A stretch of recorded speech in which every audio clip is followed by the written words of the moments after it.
আভাস ইঙ্গিতটা অবশ্যই ছিল, তবে এটা নিয়ে নানা জনের নানান অভিমত ছিল।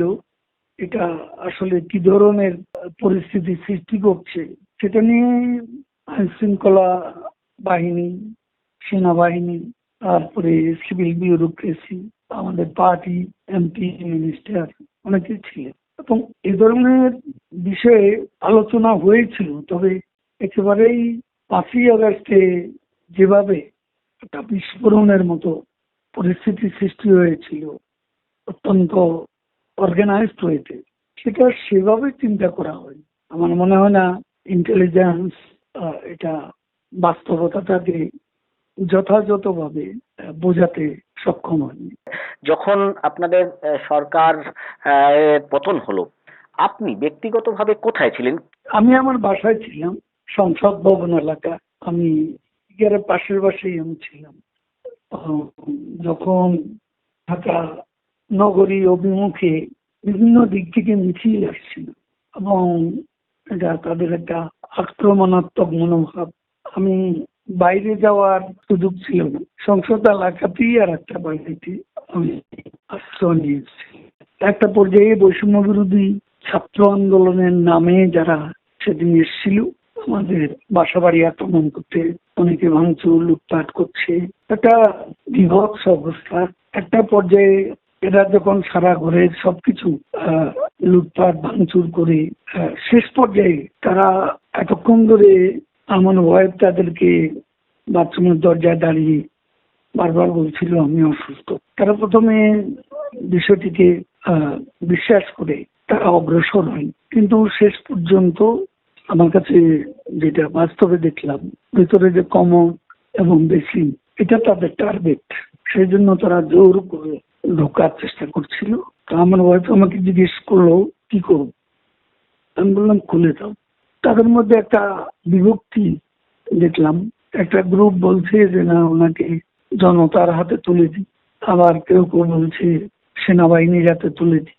একটা পর্যায়ে যারা আমাকে রক্ষা করতে চেয়েছে তাদের সংখ্যার আধিক্যটা লক্ষ্য করলাম এবং তারাই শেষ পর্যন্ত জয়ী হলো।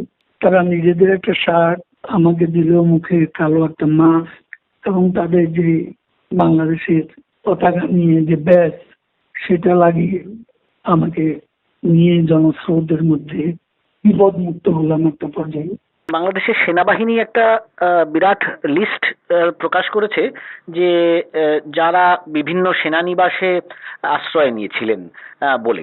তো আপনি কেন ক্যান্টনমেন্টে আশ্রয় নিলেন না? ক্যান্টনমেন্টে আশ্রয় নিতে হবে এরকম কোনো ধারণা আমার ছিল না। আমি একটা প্রাইভেট বাড়িতেই আশ্রয় নিয়েছিলাম। প্রথম দুদিন চেঞ্জ করেছিলাম, কিন্তু ক্যান্টনমেন্টে কি আশ্রয় নিতে হবে এরকম চিন্তা আমি তখন করি। দেশ ছাড়লেন কবে? ভারতে এলেন কিভাবে? দেখুন, কিভাবে এসছি কথা তো বলার অপেক্ষা রাখে না। এটা এটা বলার কি দরকার আছে? এসেছি 3 মাস পরে, 5ই আগস্টের পর 3 মাস পর আমি নভেম্বর মাসে দেশ ছেড়েছি, এটুকু বলতে পারি।